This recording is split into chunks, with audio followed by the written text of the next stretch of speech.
Bismillahirrahmanirrahim. Kita diperintahkan oleh Allah Ta'ala untuk selalu memohon hidayah, dan perintah itu berlaku bagi seluruh kaum muslimin, bahkan termasuk Nabi kita Muhammad sallallahu alaihi wasallam. Sehingga manusia diminta untuk terus memohon kepada Allah bimbingan hidayah. Sebab yang namanya ilmu manusia itu sangat sedikit dibandingkan dengan ilmu yang dimiliki oleh Allah Subhanahu wa taala, bahkan tidak boleh kita bandingkan. Dan bagian dari bentuk memohon hidayah adalah memohon tambahan ilmu dari Allah. Karena itu Nabi Muhammad sallallahu alaihi wasallam membaca ihdinas siratal mustaqim dalam salat beliau, sebagaimana kita juga membaca ihdinas siratal mustaqim, berikanlah kami petunjuk ke jalan yang lurus dalam salat yang kita lakukan. Yang namanya ilmu bagi manusia tidak ada batas, sehingga kita selalu memohon kepada Allah untuk selalu diberi tambahan. Dan kita juga memohon kepada Allah agar diberi ketakwaan, karena takwa itu tidak ada batas, sehingga tidak ada istilah puncak takwa. Sampai pun Nabi kita Muhammad sallallahu alaihi wasallam diperintahkan oleh Allah untuk bertakwa.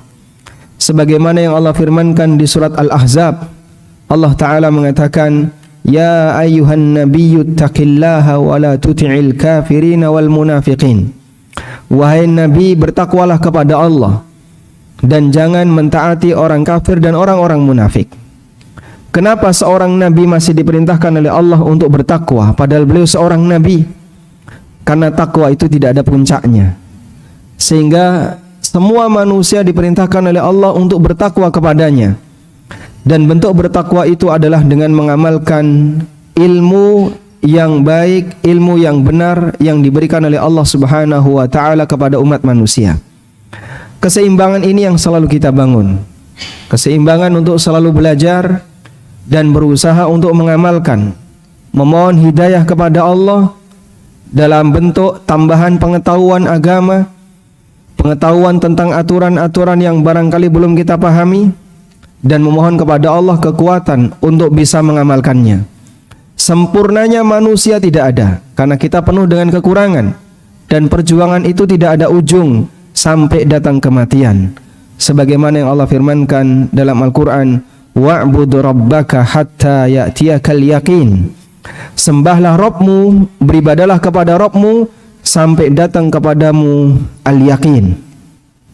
Dan makna al-yaqin, kata para ahli tafsir ijma', maknanya adalah al-maut, kematian. Sehingga Allah perintahkan kepada kita untuk bertakwa sampai mati. Allah perintahkan kepada kita untuk selalu menimba ilmu sampai mati. Allah perintahkan kepada kita untuk mengamalkan ilmu itu sampai mati. Karena tidak ada manusia yang sempurna, sebab kita diciptakan dalam posisi semuanya penuh dengan keterbatasan.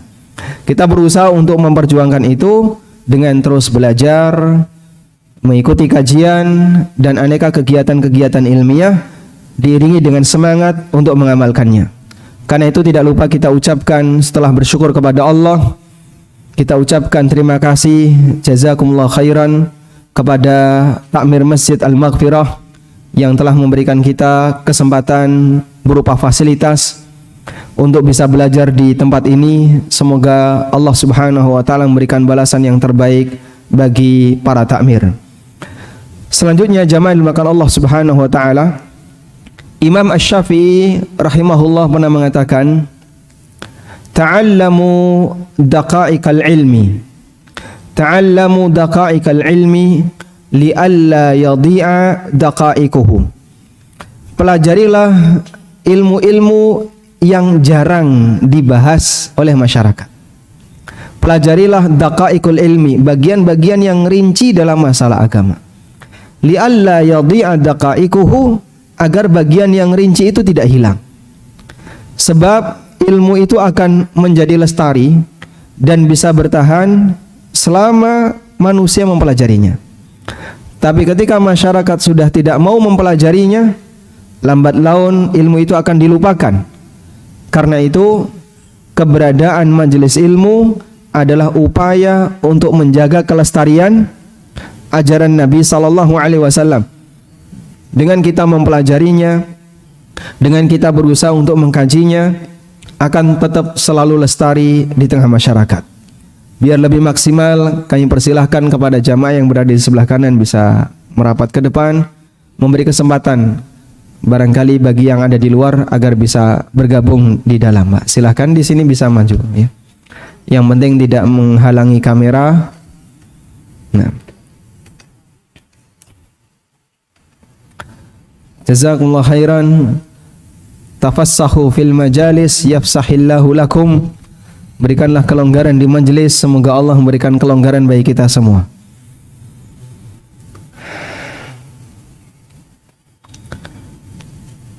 Dan di antara ilmu yang barangkali cukup jarang dibahas dalam forum kajian-kajian umum adalah ilmu seputar masalah pembagian waris. Sebab ilmu ini cukup mudah lupa karena melibatkan perhitungan. Ada juga orang yang dia tidak mau belajar ilmu waris dengan kekhawatiran ilmu ini berat. Akhirnya wedi dhisik, sudah takut duluan sebelum dia mengenal. Orang kalau sudah takut duluan, mungkin semangat dia untuk mempelajarinya jadi kurang. Sehingga dia tidak mau belajar karena khawatir nanti tidak kerepotan. Ada Pak kayak gitu Pak? Banyak ya. Takut belajar, khawatir apa? Repot menjaganya. Maka dia tidak mau untuk mendekatinya karena dia takut untuk mempelajarinya. Tapi insya Allah dalam kajian kita di kesempatan ini saya akan upayakan untuk menyampaikan materi dengan sesederhana mungkin, sehingga Bapak Ibu bisa bawa pulang catatan yang baik yang kira-kira bisa menjadi bekal bagi kita dalam masalah pembagian waris. Tayyib. Saya akan berikan beberapa muqaddimah terlebih dahulu sebelum kita menginjak kepada materi tentang masalah pembagian waris. Salah satu buku yang telah saya tulis judulnya Pengantar Ilmu Waris, dan buku itu alhamdulillah sudah selesai kita bedah di ANB Channel. Barangkali sebagian jamaah sudah pernah ada yang mengikutinya. Dan sebenarnya latar belakang dari buku ini adalah melanjutkan kajian yang dulu pernah disampaikan oleh salah satu guru saya. Beliau seusia dengan saya, lulusan Lipia, Al-Ustadz Nurholis Majid. Tapi bukan Pak Dr. Nurholis ya, ini beda. Beliau berasal dari Boyolali, dan waktu itu saya sempat belajar bersama beliau ketika di pesantren Bin Bas. Saya guru matematika, beliau guru faraid. Guru matematika ngaji kepada guru faraid. Kemudian Allah takdirkan beliau meninggal dunia, tapi catatan itu masih ada.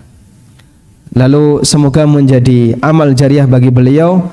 Catatan itu saya ubah dan jadilah buku Pengantar Ilmu Waris. Tayyib, dan itu saya tulis pada waktu awal pandemi. Baik, muqaddimah yang pertama jamaah, bahwa dalam kajian ilmu waris ada dua pembahasan yang perlu kita bedakan. Yang pertama adalah pembahasan fikih. Yang kedua pembahasan perhitungan. Yang pertama pembahasan fikih, yang kedua pembahasan ilmu hisab. Pembahasan fikih itu lebih kepada pendekatan teoritis. Pembahasan fikih lebih kepada pendekatan teoritis.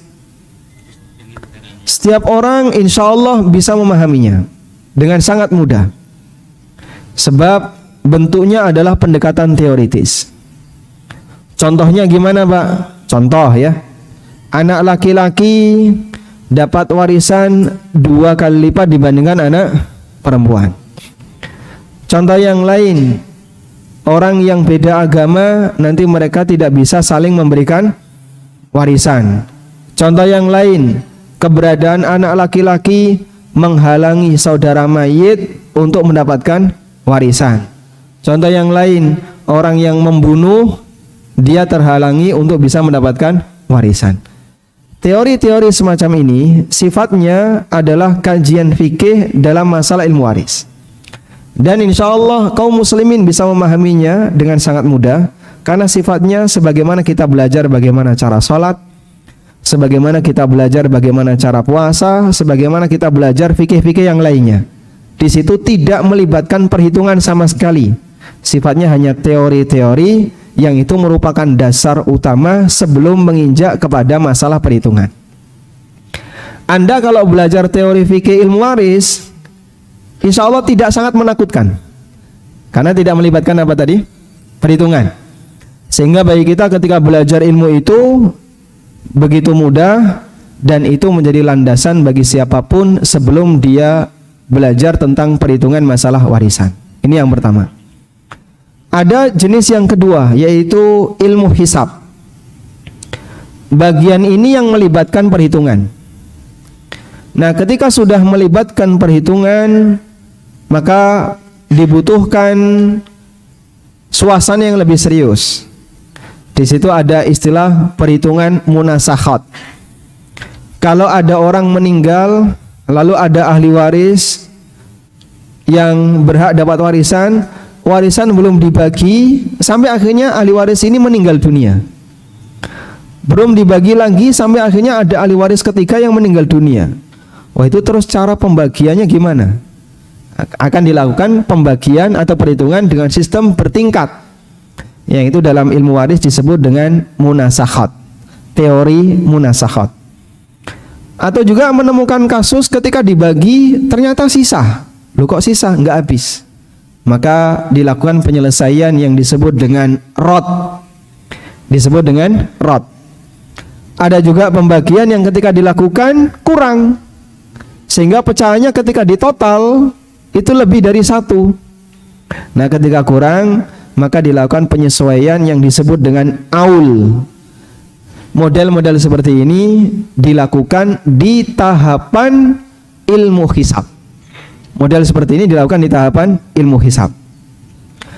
Dan waktu saya belajar di Madinah International University di Mediu, semester 4 dan 5, ada 2 semester ya, cuman 2 SKS.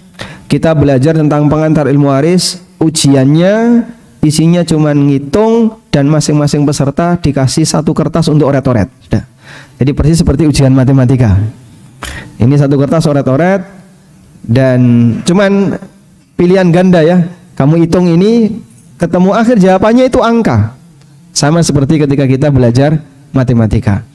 Nah, itu pondasinya adalah ngerti tentang munasakhat, ngerti tentang aul, ngerti tentang rot, dan beberapa model perhitungan dalam masalah ilmu waris. Insya Allah bagian ini tidak kita bahas di forum ini. Tenang ya, jadi Anda nggak usah takut. Kita lebih banyak membahas dari sisi kajian fikihnya, tidak membahas dari sisi kajian perhitungannya. Muqaddimah yang kedua, dilihat dari objek yang dipelajari dalam masalah pembahasan warisan. Yang tadi ada 2 ya. Pertama apa? Teori fikih. Yang kedua, ilmu hisab.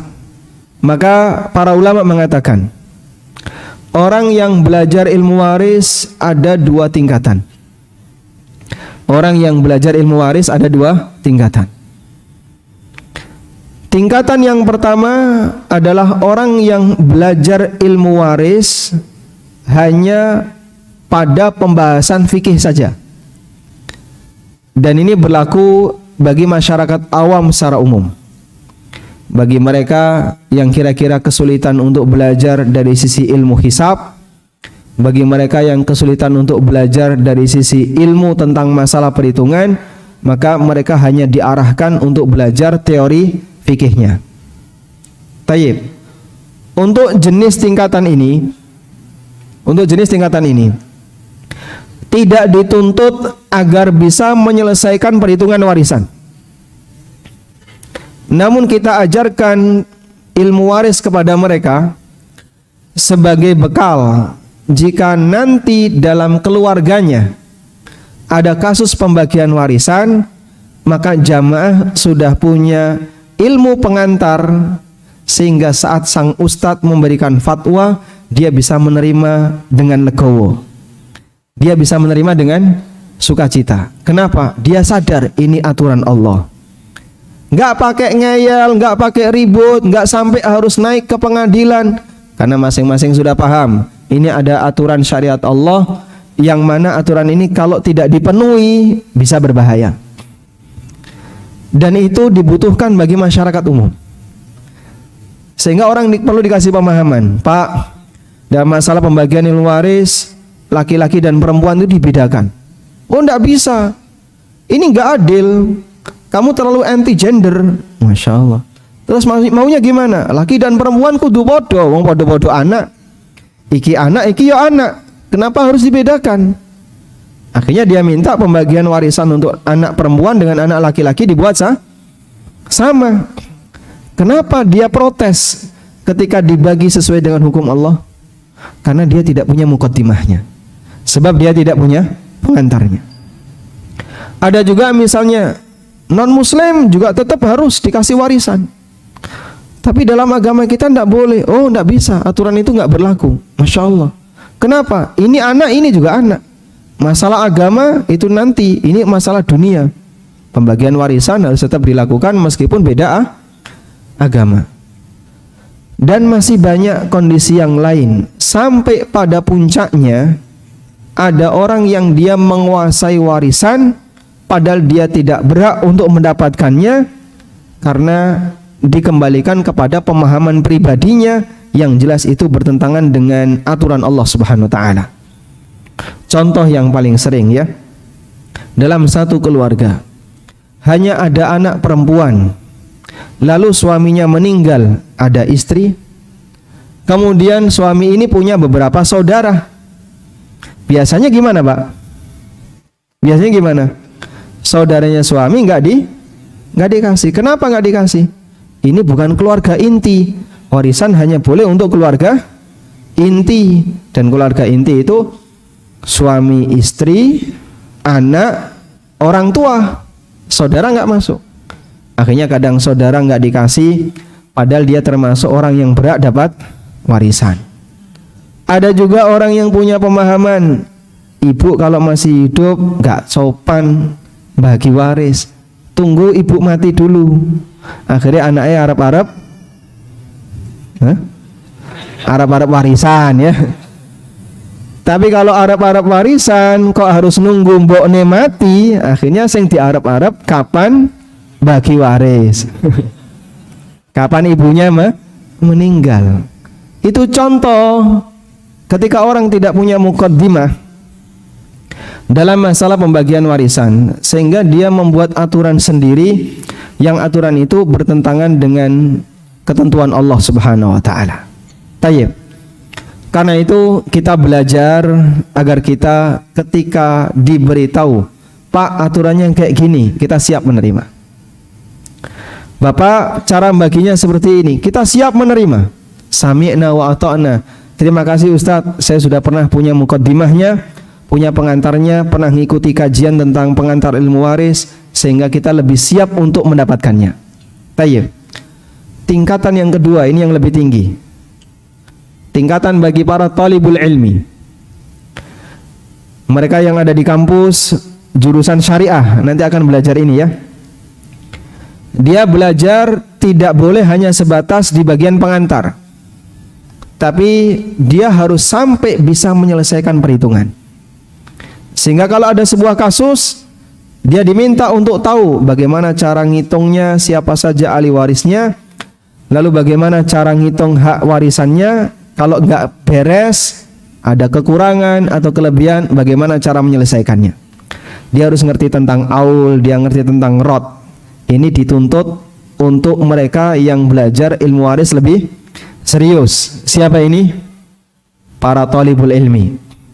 Mereka yang kuliah di jurusan syariah di Universitas Islam Madinah harus sampai bisa itu. Mereka yang belajar di Ma'had dan di situ ada pembahasan masalah warisan harus bisa sampai di situ. Sehingga dia harus sampai bisa menyelesaikan dengan detail. Nah, kalau Bapak Ibu barangkali belum sampai pada tingkatan ini, jangan ditinggalkan. Anda tetap harus belajar di tingkatan yang pertama. Ada sebuah pepatah mengatakan, ma la yudraku kulluh la yutraku julluh.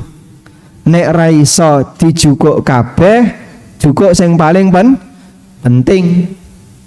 Kalau nggak bisa dilakukan semua, jangan ditinggalkan semua, tapi ambil yang paling penting. Sehingga kalau kita misalnya memandang, wah kajian masalah ilmu waris, kau wes medeni dhisik ya. Lihat ada banyak kotak-kotak, wah gak ngerti mas. Iki kotak-kotak jimat nomor-nomor mas. Mas ini kotak-kotak bagi waris. Ini dapat sekian, ini dapat sekian, itu bukan jimat ya. Terus kenapa dia nggak mampu untuk itu? Tolong jangan tinggalkan semuanya. Ma la yudraku kulluh la yudraku jullu. La yutraku jullu. Siapa yang tidak bisa mengenali semua, jangan tinggalkan yang paling penting. Sehingga berusahalah untuk tetap berada di posisi tadi ya. Berada di posisi belajar bagian fikihnya, kalaupun Anda tidak bisa belajar untuk ilmu hisabnya. Tayyib. Selanjutnya, pengantar yang ketiga.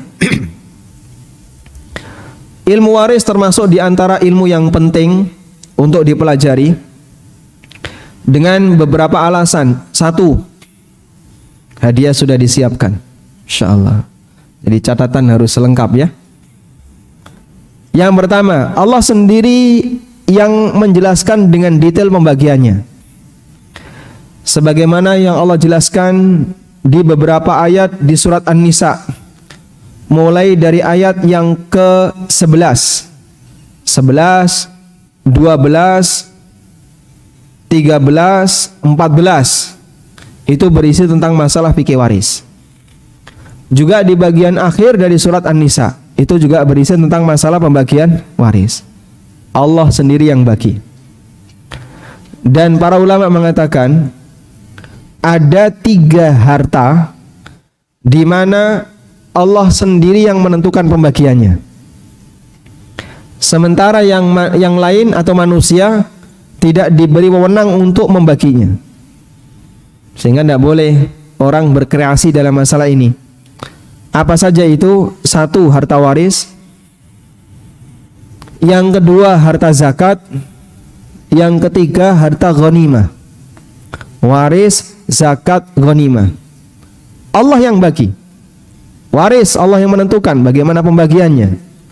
Zakat, Allah telah tetapkan 8 asnaf yang berhak untuk mendapatkannya. Masalah ghanimah, Allah juga tetapkan siapa saja yang berhak untuk mendapatkannya. Sehingga ketika para sahabat bertanya, yas'alunaka 'anil anfal, qulil anfalu lillah. Mereka bertanya kepadamu wahai Muhammad tentang al-anfal, harta rampasan perang. Katakan bahwasanya al-anfal itu milik Allah dan Allah sendiri yang akan membaginya.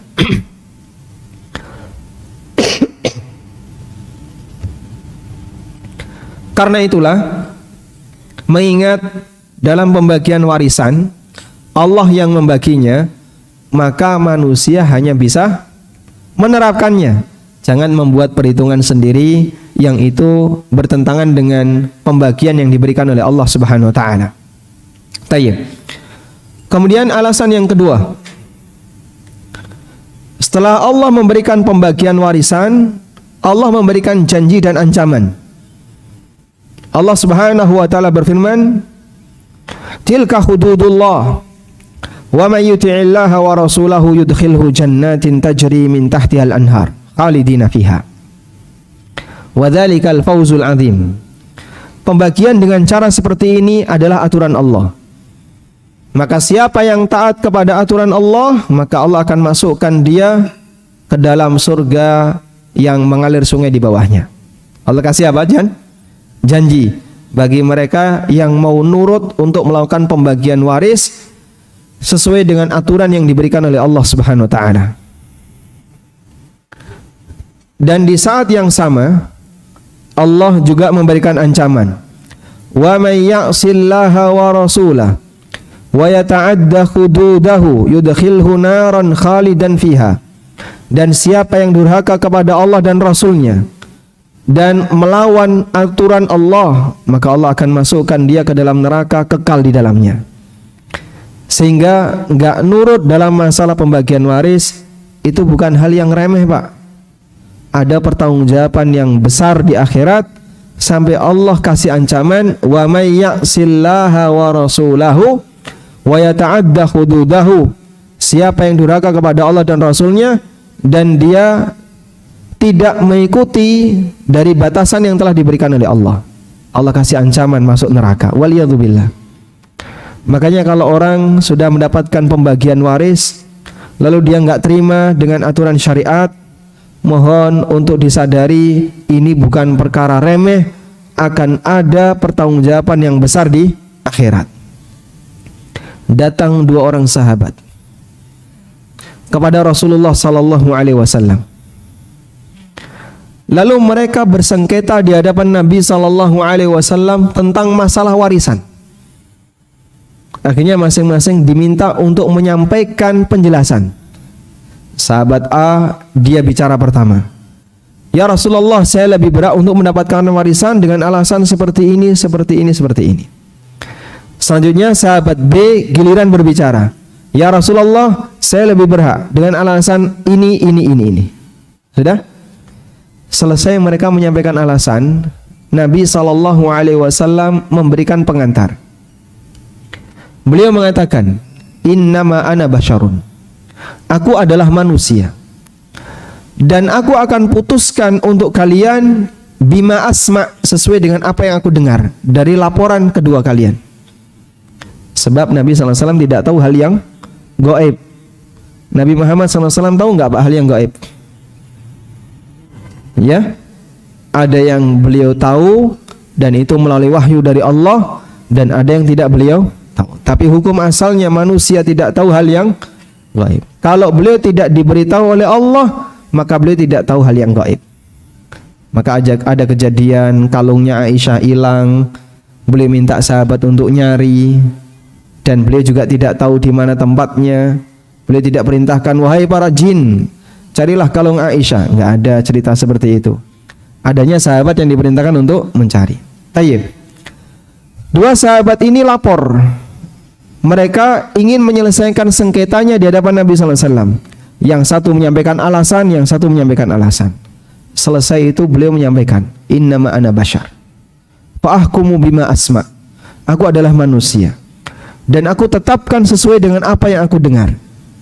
Lalu beliau menyampaikan, barang siapa yang aku menangkan dalam kasus ini, yang aku putuskan dia menang dalam kasus ini, wa huwa ya'lamu annahu ghairu muhikkin lidzalik, sementara dia tahu kalau sebenarnya dia tidak berhak untuk itu, faqad iqtata'tu jamratan minan nar. Sadarilah sebenarnya dia telah mengambil sebagian dari bara neraka. Kalau mau dimakan silahkan, mau dia tinggalkan silahkan. Sudah? Selesai Nabi SAW memberikan pengantar seperti itu, dua sahabat ini gemeteran sampai nangis.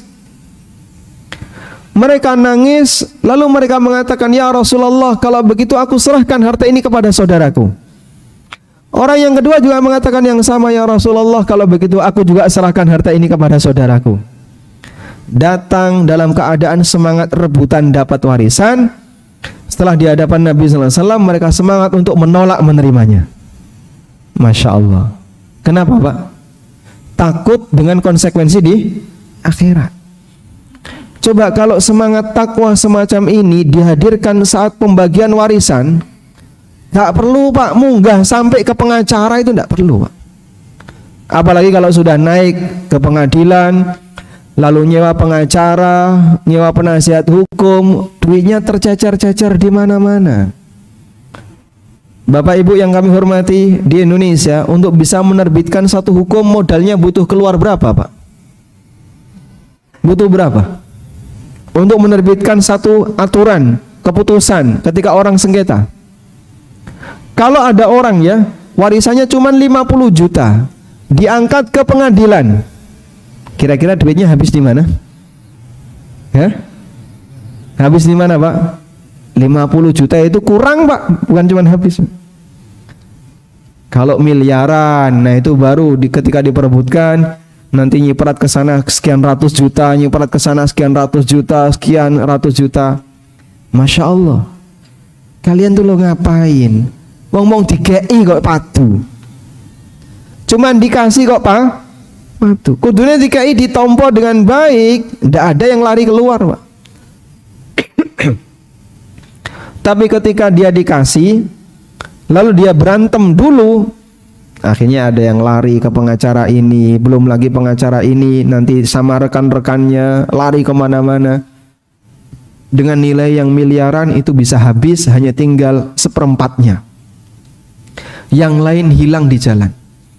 Makanya kadang saya merasa heran, kok tego-tegone ada orang sampai rebutan warisan di pengadilan. Padahal resikonya sudah tahu pasti seperti itu. Iku mikirin yang di gitu kan. Coba, ini kan saudara Pak ya. Ini saudara, ini saudara.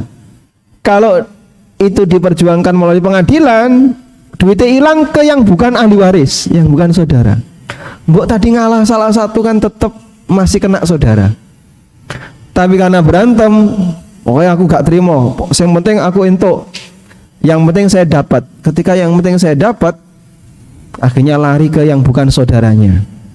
Dan rata-rata itu terjadi disebabkan karena dorongan hasad dari setan. Orang itu tidak terima ketika ada saudaranya mendapatkan sesuatu, padahal siapapun yang lebih berhak, kita tidak berhak untuk ngatur dan protes. Allah sendiri yang telah menghitungnya, Allah yang subhanahu wa ta'ala membaginya, dan bukan manusia yang membaginya. Tayyib. Makanya ancamannya besar, barang siapa yang durhaka kepada Allah dan Rasulnya dan melawan aturan Allah, maka Allah akan masukkan dia ke dalam neraka. Selanjutnya terdapat sebuah hadis, meskipun hadis ini dhaif, didhaifkan oleh banyak ulama seperti Adz-Dzahabi, Ibnul Mulaqqin dan yang lainnya. Rasulullah sallallahu alaihi wasallam pernah bersabda kepada Abu Hurairah, "Ya Aba Hurairah, ta'allamul faraidah wa'allimuha fa innahu nisful ilmi wa huwa yunsa wa huwa awwalu syai'in yunza'u min ummati." Wahai Abu Hurairah, pelajarilah faraid, ajarkan ilmu faraid, karena faraid itu setengah ilmu. Faraid itu setengah ilmu. Baik, hadis ini dhaif. Tapi kalau misalnya kita bahas, kenapa sih faraid kok setengah ilmu? Dan para ulama sering menyebut bahwasanya faraid adalah setengah ilmu. Karena penjelasannya begini, sesuatu itu kalau disandingkan dengan lawannya, maka jadinya dia setengahnya. Sesuatu kalau disandingkan dengan lawannya, jadinya apa? Setengahnya. Karena itu ada istilah qaulu la adri nisful ilmi. Ada orang kalau ditanya dan dia nggak tahu, dia ditanya masalah agama dan dia bilang nggak tahu, saya nggak tahu, itu sama dengan setengah ilmu. Lu nggak tahu kok di setengah ilmu, nggak ngerti kok disebut setengah ilmu. Sebab nggak tahu itu sandingannya apa? Tahu. Dan tahu itu ilmu. Maka nggak tahu setengahnya ilmu. Sesuatu kalau disandingkan dengan lawannya, maka dia jadi apa? Setengahnya.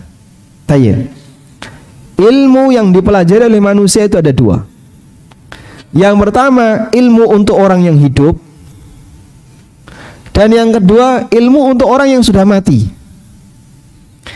Sehingga di situ adalah bersandingan lawannya. Ilmu untuk orang yang hidup apa Pak? Ilmu fikih untuk ibadahnya, fikih muamalahnya, dan fikih-fikih yang lainnya. Banyak sekali. Dan ilmu untuk orang yang sudah mati, ilmu untuk orang yang sudah mati apa? Peninggalan hartanya. Ini bagaimana cara membaginya? Maka jadinya ilmu faraid disebut sebagai setengah ilmu ketika dia disandingkan dengan ilmu untuk kasus orang yang masih hidup. Paham di sini? Maka disebut sebagai ilmu faraid setengah ilmu. Bukan berarti nek belajar faraid tok berarti wis duwe setengah ilmu, bukan. Tapi maksudnya ilmu faraid itu membahas untuk kasus orang yang sudah meninggal, yang itu merupakan lawan untuk ilmu kasus bagi orang yang hidup. Sehingga ketika sesuatu itu disandingkan dengan pasangannya, maka jadilah dia separuhnya. Baik. Dan dulu para sahabat mereka banyak memberikan motivasi agar belajar ilmu faraid, seperti yang disampaikan oleh Umar bin Khattab radhiyallahu anhu. Beliau pernah mengatakan, ta'allamul faraidha fa innaha min dinikum. Pelajarilah ilmu faraid karena faraid itu bagian dari agama kalian. Dan dalam riwayat yang lain beliau mengatakan, ta'allamul faraidha wan nahwa was sunnah kama tata'allamuna al-Qur'an. Pelajarilah ilmu faraid, ilmu nahwu dan sunnah sebagaimana kalian belajar Al-Qur'an. Abu Musa al-Ash'ari radhiyallahu anhu juga pernah mengatakan, mathalul ladzi yaqra'ul Qur'ana wa la yuhsinul faraid. Orang yang pandai ilmu Quran tapi dia enggak ngerti faraid, kamathali burnus la ra'sa lahu. Seperti burnus tapi enggak ada kepalanya. Burnus seperti ini ya. Pakaian burnus ya. Jadi baju ada kepalanya. Namanya apa? Hoodie ya. Jaket hoodie. Seperti jaket hoodie yang enggak ada kepalanya. Ini keterangan Abu Musa al-Ash'ari. Sehingga beberapa sahabat menekankan agar kita belajar ilmu waris, sebab ilmu ini kalau tidak dipelajari dan banyak orang yang ketakutan untuk mempelajarinya akan hilang dan tidak lestari di masyarakat. Saat dibutuhkan orang tidak bisa memberikan jawaban dengan tepat. Baik. Berikutnya, sudah ngantuk jamaah? Belum? Ya, tayyib. Pokoknya nanti dilihat kok matanya sudah merah berarti harus selesai kajiannya ya. Ini kan jam istirahat ya. Jam istirahat untuk anak-anak bayi maksudnya. Yang dewasa yang mampu bayi juga ada ya. Tayyib. Kita lanjutkan. Muqaddimah berikutnya. Yang keberapa, Pak? Yang keempat. Muqaddimah yang keempat. Perlu dibedakan antara fatwa dengan keputusan hakim. Bedakan antara fatwa dengan apa? Keputusan hakim. Ketika Bapak Ibu punya kasus warisan di rumah tangga, ada kasus warisan di rumah Anda, lalu Anda ingin mendapatkan penyelesaian. Pak, saya ngitung sendiri kok kayaknya nggak sanggup. Diundanglah seorang ustadz. Diundanglah seorang ustadz yang paham dalam masalah ini. Sudah? Dan sang ustadz memberikan jawaban. Mohon dipahami, jawaban ustadz ini statusnya adalah fatwa. Dan fatwa itu beda dengan keputusan hakim. Beda dengan keputusan hakim. Apa bedanya, Pak? Fatwa itu tidak mengikat. Sedangkan keputusan hakim itu mengikat. Meskipun dua-duanya bersumber dari ijtihad. Ulama memberikan fatwa, sebelumnya beliau berijtihad. Seorang hakim ketika membuat keputusan hukum, sebelumnya beliau juga berijtihad. Sehingga dua-duanya berijtihad, namun bedanya status kekuatan hasil. Kalau fatwa sifatnya tidak mengikat, kalau keputusan hakim sifatnya mengikat. Sehingga ketika ada orang bersengketa dalam masalah warisan, lalu sampai naik ke pengadilan, kemudian diputuskan oleh hakim, si A dapat sekian, si B dapat sekian, C dapat sekian. Sudah ketok palu. Terbitlah surat keputusan hakim. Surat keputusan semacam ini, kalau orang tidak laksanakan, bisa dituntut dan jadi tindak kriminal. Kalau orang tidak laksanakan, bisa dilaporkan dan menjadi tindak kriminal. Karena dia sifatnya mengikat, punya kekuatan daya paksa. Sudah? Tapi kalau keputusan ustadz yang sifatnya sukarela, diminta untuk ngasih penjelasan, dan itu hanya sifatnya fatwa, ada yang mau ikut, ada yang tidak mau ikut, itu hal yang biasa. Sebab ustadz tidak punya kekuatan untuk memaksa. Sehingga sang ustadz menjelaskan. Selesai menjelaskan, ada salah satu anggota keluarga Anda yang nggak terima. Saya nggak terima Pak Ustadz. Ustadz ngasih ancaman, awas kalau jenengan nggak terima kobong sampean. Kok bisa Ustadz kayak gitu? Piye carane ngobong wong? Bisa nggak kayak gitu Pak? Nggak bisa. Bisa nggak orang maksa? Nggak bisa. Sebab dia hanya memberikan fatwa. Maka masalah keluarga ini mau menerima dan tidak menerima, itu urusan pribadi mereka. Sang ustadz kewajibannya adalah menyampaikan penjelasan sesuai dengan disiplin ilmu yang beliau miliki. Tapi beliau tidak punya wewenang untuk memaksakan hasil dari perhitungannya agar diterapkan dalam pembagian waris di keluarga fulan yang berkonsultasi kepada beliau. Nah, prinsip ini saya pegangi. Sehingga kalau ada orang yang mau ngundang saya, minta tolong agar dilakukan pembagian warisan, pertama yang saya minta satu Pak, keluarga Anda harus sudah kenal saya, dan yang kedua mau menerima apa yang saya sampaikan. Kalau mereka, Pak, keluarga saya ada yang mau menerima, ada yang belum bisa menerima, kita beda-beda latar belakang, ono sing wis ngaji, ada yang preman, ada yang non muslim, ada yang pinginnya ini. Masya Allah Mas, ini kalau saya datang ke situ seperti saya datang ke kandang macan Mas. Nggak sampean padu karo PDW, aku mau ngrungokno, malah jadi masalah. Saya tidak mau. Buat apa? Tapi kalau saya diminta untuk memberikan penjelasan terkait masalah kewajiban seorang muslim untuk taat kepada aturan Allah, alhamdulillah sudah banyak kajian yang kita sampaikan dalam masalah ilmu waris. Silakan Anda kasih tonton itu dulu, tunjukkan ke mereka. Sudah, ini mukaddimah pertama. Kalau seperti ini belum, lalu tiba-tiba Anda datangkan seorang ustadz dari sekolah manapun, dia ditolak Pak sama keluarga yang lain. Sebab belum tentu pembagian itu diridhoi sama mereka. Loh kok saya cuma dapat setengah ini Pak Ustadz?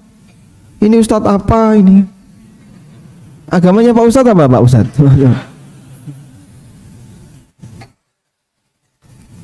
Jadi dia nggak terima karena dia merasa dapat lebih sedikit. Dan ustadz nggak bisa maksa. Awas loh, sampean kalau nggak mau nerima tangkap polisi nanti. Fatwa tidak punya daya paksa. Beda dengan keputusan hakim. Makanya mukaddimahnya itu bukan penjelasan perhitungan. Tunggu dulu Pak. Keluarga kalau belum bisa menerima, perhitungan itu nanti dulu. Tapi mukaddimah yang pertama adalah motivasi.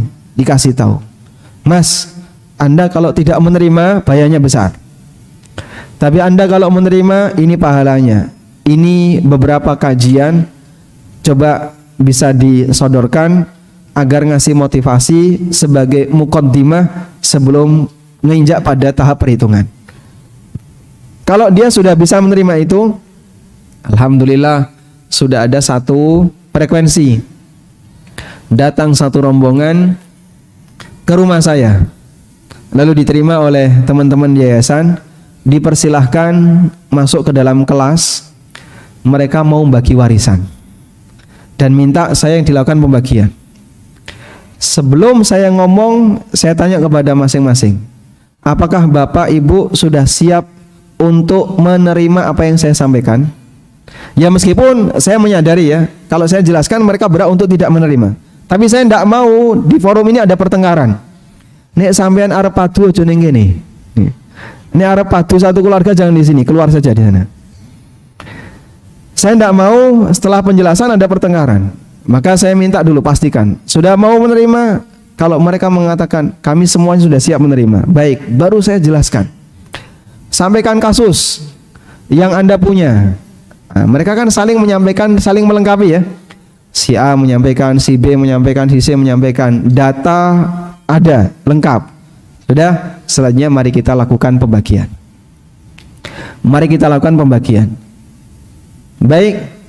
Nah, yang lebih parah lagi, salah satu anggota keluarga tanya ke ustadz.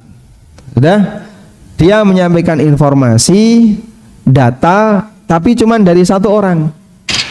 Sang ustadz jawab. Sang ustadz ya. Jawaban ustadz dibawa ke keluarganya. Ini loh, lihatan.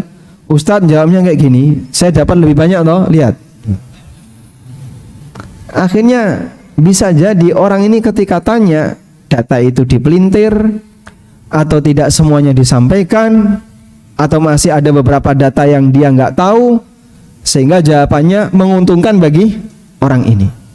Tapi dipaksakan keluarganya untuk mengikuti itu.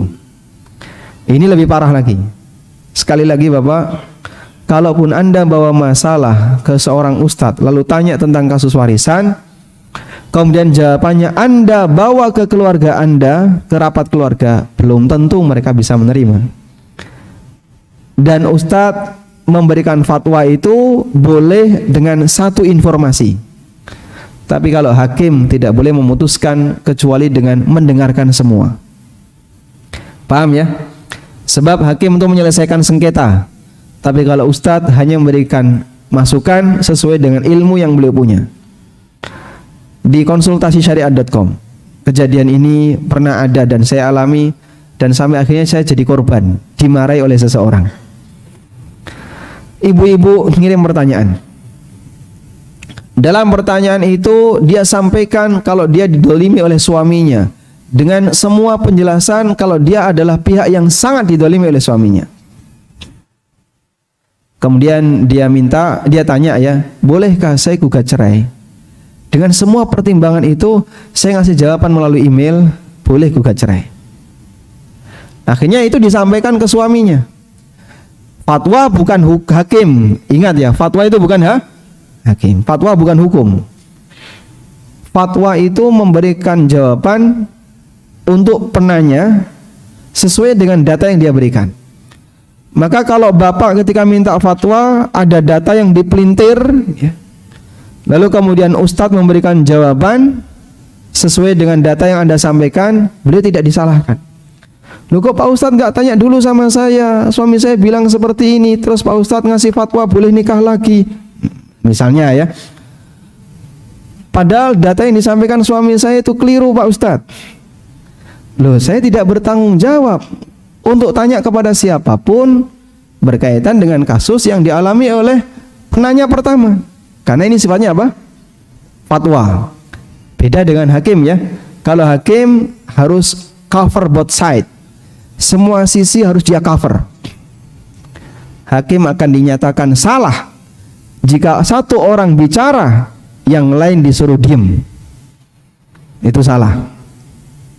Dan Allah Subhanahu wa taala sebutkan cerita Nabi Daud alaihi salatu wassalam. Datang dua orang kepada Nabi Daud.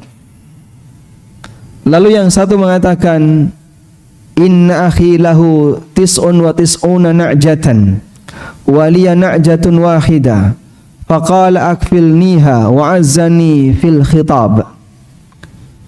Saudaraku ini punya 99 kambing. Saya cuman punya satu kambing. Terus dia menang debat, mengalahkan aku, kemudian kambingku diambil. Jadi genap jadi 100. Wa azzani fil khitab. Dia bisa mengalahkanku dalam bicara. Daud langsung ngasih keputusan. Qala laqad zalamaka bi su'ali na'jatika ila ni'aji. Kamu telah mendolimi saudaramu disebabkan kamu meminta agar kambing dia dijadikan satu dengan kambingmu. Dan itu kan ditegur oleh Allah. Ditegur oleh Allah. Wa dhanna Dawudu annama fatannahu. Dan Daud yakin ini adalah ujian dari Allah. Lalu beliau bersujud tersungkur kepada Allah Subhanahu wa taala. Baik, para ulama mengatakan kenapa Nabi Daud ditegur oleh Allah? Karena beliau baru mendengar satu, yang satu belum diberi kesempatan bicara, langsung diputuskan. Beliau baru mendengar satu, langsung diputuskan, yang satunya belum diberi kesempatan bicara. Ditegur oleh Allah, sebab Daud seorang hakim. Sedangkan kalau fatwa tidak perlu seperti ini. Paham insyaallah? Ayo. Kembali ke tadi. Saya putuskan, silahkan gugat cerai kalau keadaannya seperti ini. Sudah, siang fatwa itu saya sampaikan, sore saya ditelepon seorang ustadz dari Jakarta. Kamu bilang apa? Saya sampaikan, saya bilang seperti ini. Masya Allah, pedes ya, mau dimarah-marahi. Ya sudah, kalau begitu saya nanti segera kirim email untuk membatalkan itu. Masya Allah, ternyata wanita ini berdusta. Ternyata wanita ini berdusta. Apakah saya punya tanggung jawab untuk mendengarkan suaminya? Tidak. Kenapa? Fatwa. Masalah dia ngasih data yang salah, itu urusan pribadi dia. Maka sekali lagi, ketika Anda bertanya dan itu berkaitan dengan masalah yang menyangkut orang lain, jika Anda ngasih data yang salah lalu Ustadz menyampaikan fatwa, terus Anda gunakan pembenar dalam sengketa, keliru seperti ini. Nah, kalau mau diselesaikan bareng, dua-duanya harus menyampaikan data. Dan kalau sebatas untuk kepentingan pribadi, Anda boleh satu orang menyampaikan data, tapi sifatnya tidak mengikat bagi yang lain. Dipahami insyaallah? Nah, salah satu sumber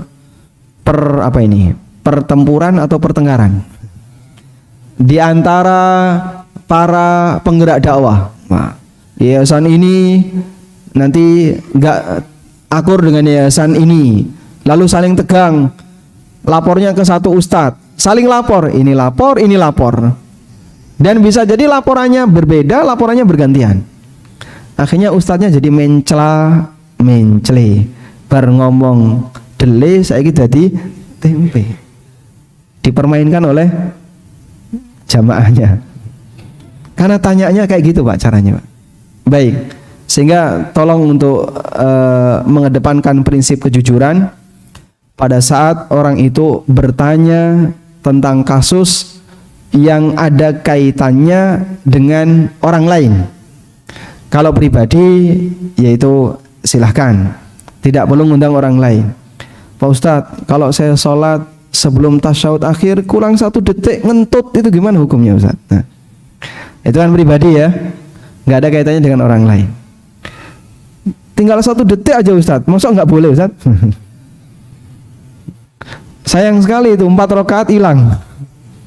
Tayyib. Itu contoh kalau pribadi. Yang seperti ini, Anda misalnya memelintir data, lalu ustadznya ngasih penjelasan yang sesuai data Anda dan salah tidak sebagaimana realita, yang nanggung dosa 1 orang. Tayyib. Selanjutnya jamaah yang dimuliakan Allah, setelah kita memahami perbedaan antara fatwa dengan apa tadi? Keputusan hukum, maka fatwa boleh diundang dalam rapat keluarga, namun tolong dikondisikan terlebih dahulu agar nanti tidak menjadi sumber sengketa. Karena Anda membawa pendapat dan belum tentu pendapat itu bisa diterima oleh keluarga kalau dia belum punya muqaddimah. Kondisikan keluarganya dulu, kalau mereka sudah terkondisi baru silahkan dilanjutkan. Nah, selanjutnya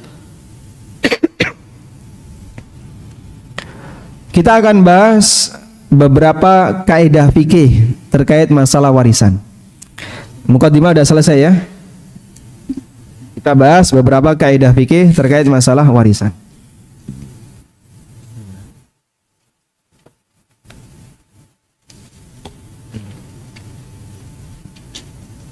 Alhamdulillah. Nah, yang pertama, anak laki-laki dapat 2 kali dibandingkan anak perempuan.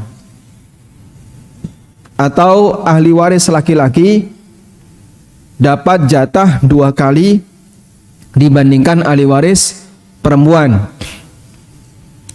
Kecuali untuk kasus satu saudara seibu. Saudara seibu itu kalau dapat warisan, laki dan perempuan dibagi rata. Saudara seibu kalau dapat warisan, laki dan perempuan dibagi rata. Allah Ta'ala berfirman, fahum syuraka'u fits thuluts. Mereka mendapatkan harta sekutu dibagi bareng 1/3. Itu kalau ada syarat tertentu, ketentuan tertentu, di mana saudara seibu dapat 1/3.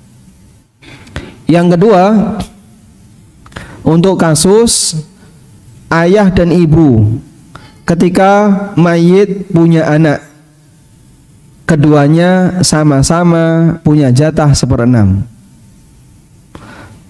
Keduanya sama-sama punya jatah 1/6. Taib. Sehingga di sini laki dan perempuan sama. Ayahnya dapat 1/6, ibunya juga dapat 1/6. Nah, kemudian prinsip yang kedua, kaidah yang kedua,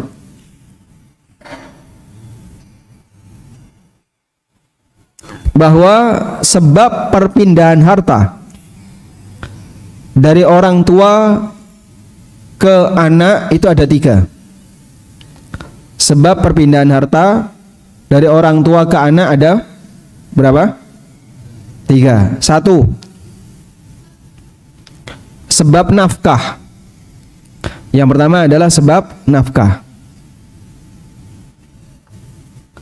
Adalah perpindahan harta dari orang tua ke anak yang sifatnya wajib dan nilainya sesuai kebutuhan bagi anak yang tidak mampu.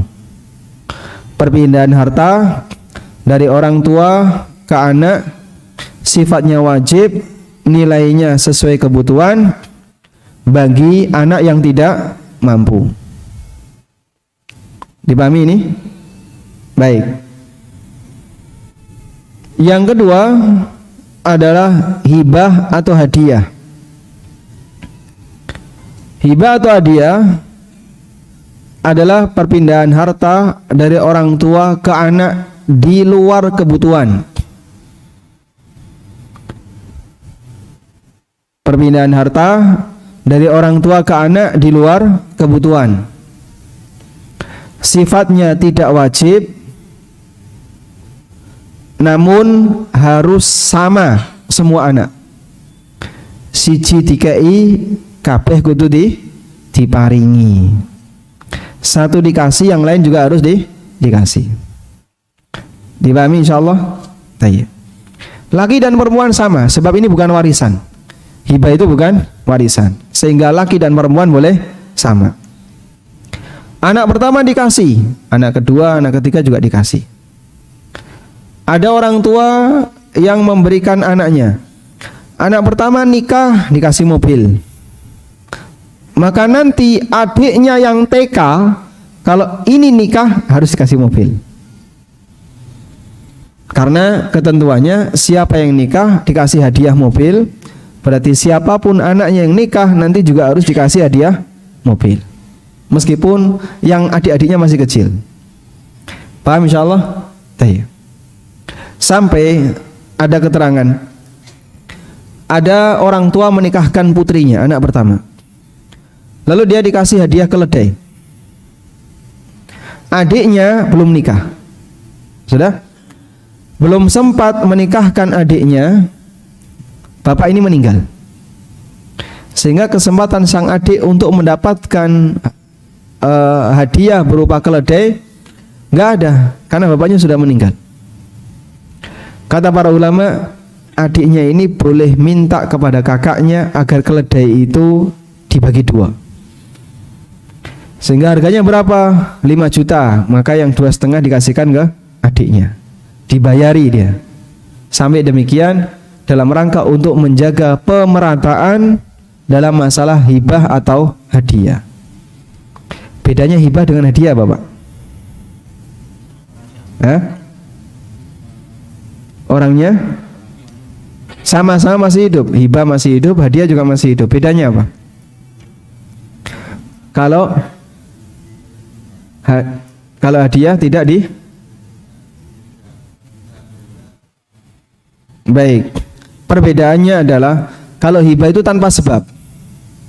Tiba-tiba bapak ngasih, nggak ada sebab prestasi, nggak ada sebab satu yang istimewa, langsung ngasih. Kalau hadiah itu ada sebab, nikahan, lulus kuliah, terus apa lagi misalnya, nikah lagi dan seterusnya. Nah itu terus dikasih hadiah, boleh nggak? Nah ini namanya hadiah, ada sebab, terus dia dikasih ya hadiah. Nah, tapi kalau hibah tanpa sebab, kadang tiba-tiba anak dikasih begitu saja. Ketika hibah itu dikasihkan tanpa sebab, harta itu dikasihkan tanpa sebab, ini statusnya apa? Hibah. Tayyib. Dan dua-duanya harus sama.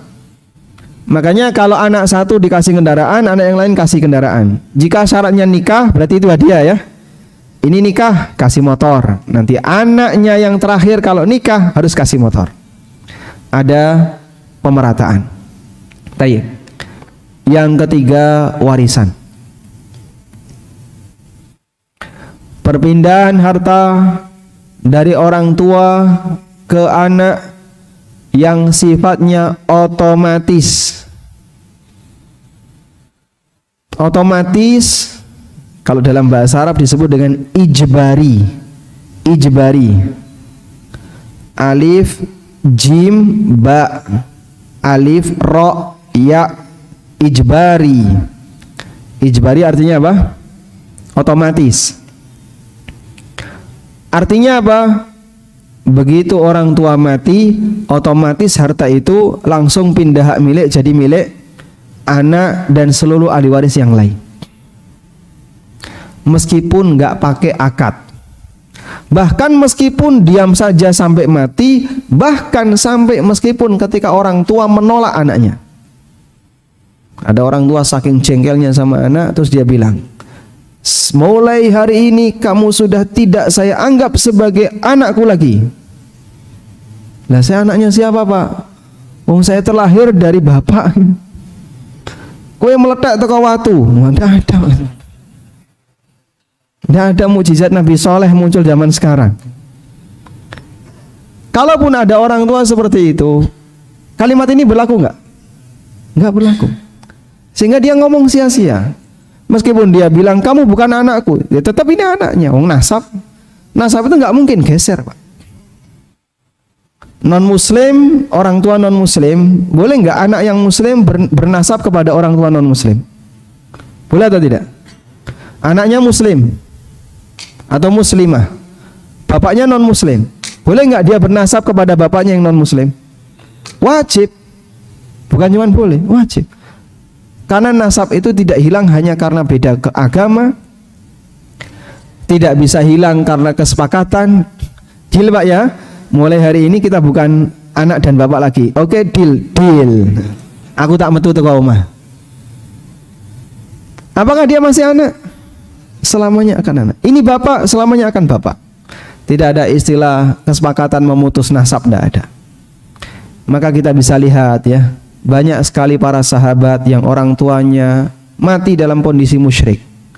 Anas bin Malik, Malik bin Nadr, itu ayahnya Anas bin Malik, mati dalam kondisi musyrik.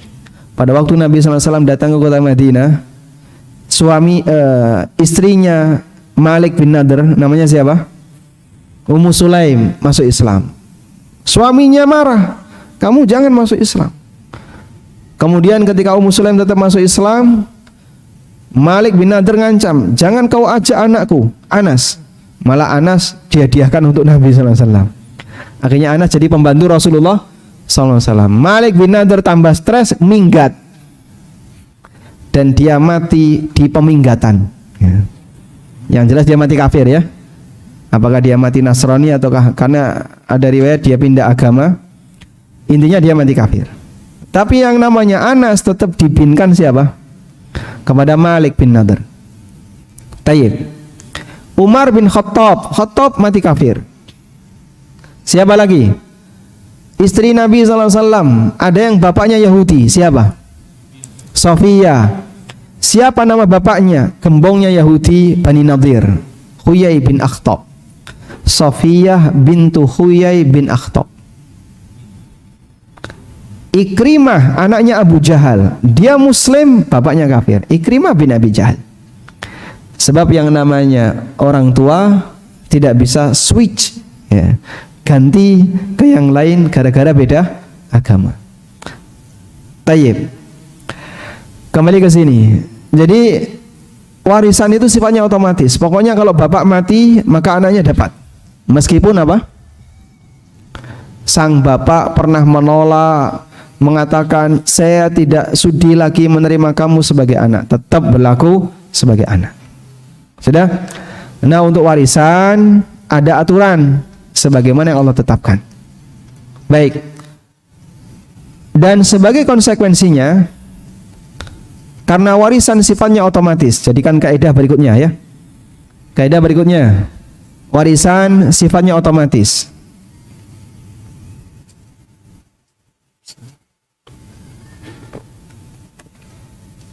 Alhamdulillah. Karena warisan itu sifatnya otomatis, maka yang pertama tidak perlu akad. Bapak tidak pernah melakukan akad dengan saya dalam pembagian warisan, tidak apa-apa. Sebab Allah yang bagi, bukan manusia yang bagi. Yang kedua, anak berbakti dengan anak yang durhaka, jatahnya sesuai aturan. Dua anak lanang loro, sing siji berbakti nurut, sing siji badung. Apakah warisannya beda? Sama-sama laki-laki? Sama. Maka anak berbakti dapat warisan sebagaimana status dia dan bukan kebaktiannya. Nah, sering sekali ini yang jadi masalah di keluarga. Bapak sudah tua, ibu sudah tua. Anak nomor siji, loro, telu, papat, limo, lunga kabeh. Yang satu di Jakarta, yang satu di pulau mana, ada yang di luar negeri dan seterusnya. Sing paling bungsu anak perempuan suruh jaga. Dia yang jaga orang tuanya. Dia yang merawat orang tuanya, bahkan sampai kadang tertunda nikah dalam rangka jaga orang tua. Jadilah ini anak lebih berbakti dibandingkan yang lain. Sampai akhirnya orang tua ini meninggal dunia. Dilakukan pembagian waris. Ini anak perempuan lebih berbakti dibandingkan kakak-kakaknya yang laki-laki yang semuanya keluar daerah. Saat dilakukan pembagian waris, yang laki-laki dapat 2 kali anak perempuan. Loh, ini yang paling berbakti kok malah dikai paling sedikit. Gimana Pak kira-kira jawabannya? Gimana jawabannya Pak? Jawabannya gimana? Warisan tidak bergantung kepada aktivitas berbakti dan tidak. Sehingga berbakti kamu ini yang jamin pahalanya Allah, bukan warisan. Mosok gelem berbakti nek dicekeli warisan. Nek ra dicekeli warisan durhaka kabeh. Dan itulah kita. Makanya sampai kadang ada perkataan seperti ini ya. Sampai ada perkataan seperti ini. Seorang ibu dia bisa melayani banyak anak. Bisa melayani banyak anak. Tapi banyak anak belum tentu bisa melayani seorang ibu. Dan ada juga ya, ada banyak anak tidak bisa melayani satu ibu, tapi satu bapak bisa melayani 4 ibu. Betul Pak? Wah, ini gak nyambung ini temanya bahasa. Salah ya ini. Baik, tolong dihapus nanti ya video ini. Masya Allah. Inilah perbedaan antara orang tua dengan anak. Orang tua berdua punya anak 9, diurus semuanya. Tapi anak 9 belum tentu bisa ngurusi 2 orang tua. Masya Allah Pak, makanya tidak bisa disamakan ya. Orang tua ngerawat kita sejak kecil penuh dengan kerepotan dan semangatnya semoga anak ini panjang umur. Anak ngerawat ibunya yang mungkin sudah tua, repot, harus nyeboin ketika buang air, Masya Allah. Dan semangat anak ketika ngerawat orang tua gimana? Kapan ibunya meninggal? Sehingga begitu ibunya meninggal, alhamdulillah, wis leren. Kita seperti itu. Makanya jasa orang tua tidak bisa terbalaskan dengan apapun, kecuali oleh kata Nabi SAW, kecuali ketika ibumu seorang budak, bapakmu seorang budak, lalu kau merdekakan. Dan kesempatan itu tidak mungkin kita punya. Dan itu pun ketika orang tua meninggal, anak saya dicekeli harta, masih dicekeli warisan. Kadang orang mau berbakti karena dia dicekeli warisan. Semangat anak berbakti nek wong tuane sugih, Nek wong tuane ra duwe disepelekne. Ada yang seperti itu. Waliyadzubillah, jangan sampai itu terjadi pada diri kita, sehingga mari kita sama-sama berjuang untuk menjadi anak yang berbakti, saling kerjasama ya, suami istri. Jadi suami yang berbakti kepada orang tuanya, istrinya dukung. Jadi istri yang bisa berbakti kepada orang tuanya, suaminya juga dukung.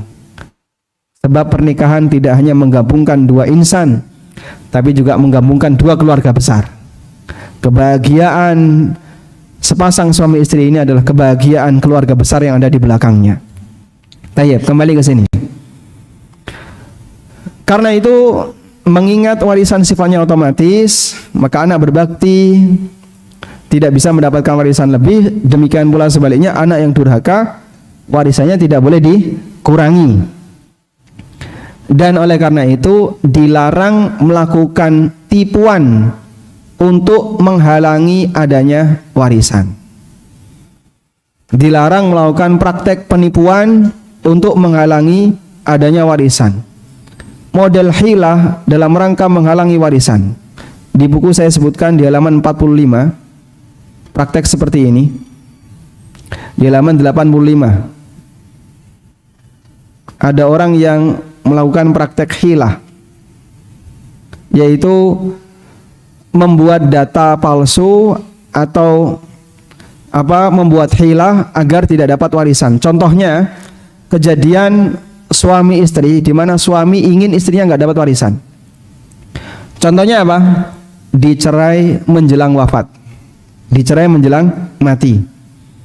Tayyib, para ulama memberikan rincian. Kalau ada seorang suami yang menceraikan istrinya, mantan istri ada Pak? Ada. Mantan anak? Tidak ada. Tadi kita sudah sampaikan ya, untuk hubungan orang tua dan anak tidak bisa dipisahkan. Tapi kalau hubungan suami istri bisa. Dan kalau sudah mantan istri, maka dia nggak dapat warisan. Tapi kalau masih suami istri bisa dapat warisan. Saya pernah dapat pertanyaan ya. Ada ibu-ibu yang tanya, Pak, suami saya impoten dan lumpuh orangnya, jadi hanya bisa dirawat, tapi kaya. Dan ibu ini masih produktif. Terus beliau menyampaikan, boleh nggak saya nikah lagi tanpa bercerai dengan suami yang pertama? Masya Allah. Ibu kalau mau nikah lagi harus bercerai dengan suami pertama. Tapi saya nggak mau bercerai. Kenapa? Tinggal sebentar lagi orang ini. Poyo kok yang ngerti. Udah lagi kan game over ya. Jadi maksud dia nggak mau bercerai agar nanti bisa mendapatkan kekayaannya, hartanya. Cuman dia karena masih wanita produktif, punya ketertarikan untuk nafkah batin, sehingga dia pingin nikah lagi. Ya aturan seperti itu nggak bisa. Baik. Terus hal yang sama juga terjadi pada suami. Kadang suami jengkel, akhirnya dia ingin menceraikan istrinya, biar nanti istrinya nggak dapat warisan.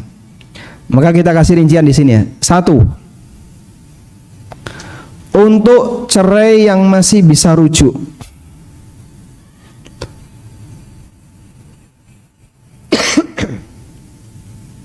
untuk perceraian yang masih bisa rujuk, lalu suami mati, maka ulama sepakat sang istri tetap dapat warisan.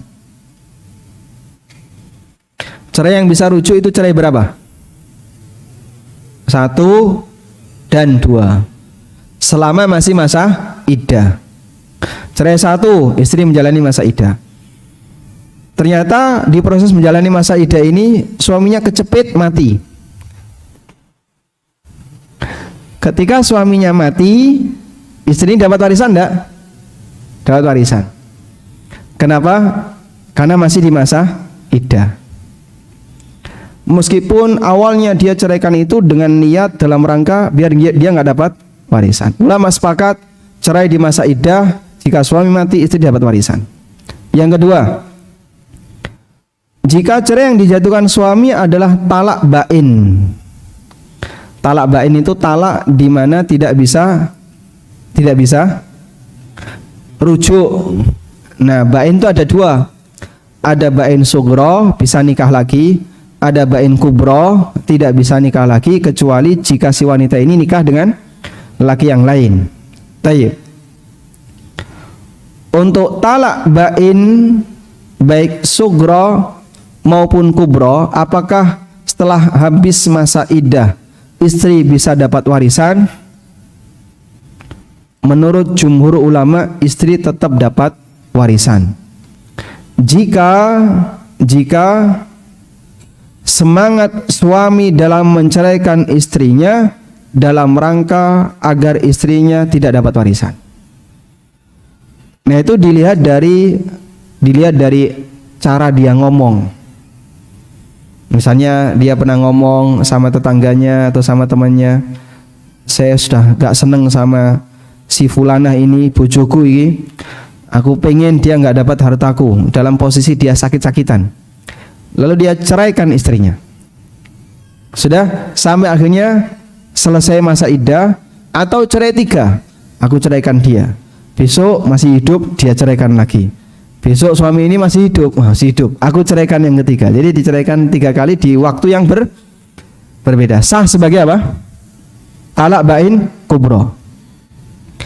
Tapi jika niatnya agar sang istri nggak dapat warisan, maka para ulama mengatakan, dan itu mendapat jumhur, istri tetap mendapatkan warisan. Ini sebagaimana keterangan yang disampaikan oleh Syekhul Islam. Beliau mengatakan, wa in kana at-talaqu bainan kal mutallaqati thalathan warasathu aidan inda jamaahiri a'immatil Islam wa bihi qada Amirul Mukminin Utsman bin Affan radhiyallahu anhu. Apabila wanita itu ditalak 3, dia tetap mendapatkan warisan jika niatnya dalam rangka untuk tadi menghalangi proses bagian waris. Menurut pendapat jumhur ulama, dan ini merupakan keputusan yang disampaikan oleh Amirul Mukminin Utsman ibnu Affan radhiyallahu anhu. Dan keputusan Utsman ini dijatuhkan ketika Abdurrahman bin Auf menceraikan istrinya Bintul Asbagh Al-Kalbiyah dengan cerai 3 ketika Abdurrahman sakit mendekati kematiannya. Setelah Abdurrahman meninggal, Utsman bermusyawarah dengan para sahabat, lalu mereka berpendapat bahwa mantan istrinya Abdurrahman tetap berhak dapat warisan, dan tidak ada satupun sahabat yang menolak keputusan ini, sehingga menjadi sepakat dalam forum itu di masa Utsman, sebagaimana kutipan yang disampaikan oleh Asy-Syafi'i dalam kitabnya Al-Wallahu a'lam. Cukup Pak ya? Baik, udah capek ini ya. Capek mendengarkan atau capek nulis? Oh, capek nulis. Tapi barangkali kalau misalnya Anda ingin mendapatkan keterangan lebih lengkap, nanti bisa dibaca di buku saya yang judulnya Pengantar Ilmu Waris.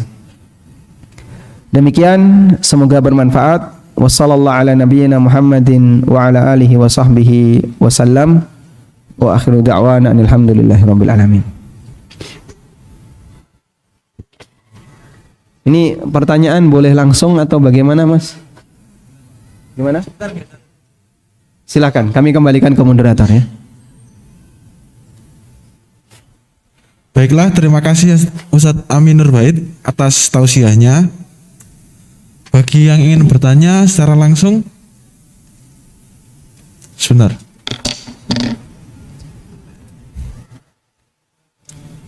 Monggo Bapak yang baju merah dulu tadi. Sebentar. Pakai mikrofon bisa? Ada mikrofonnya. Waalaikumsalam warahmatullahi wabarakatuh. Permisi.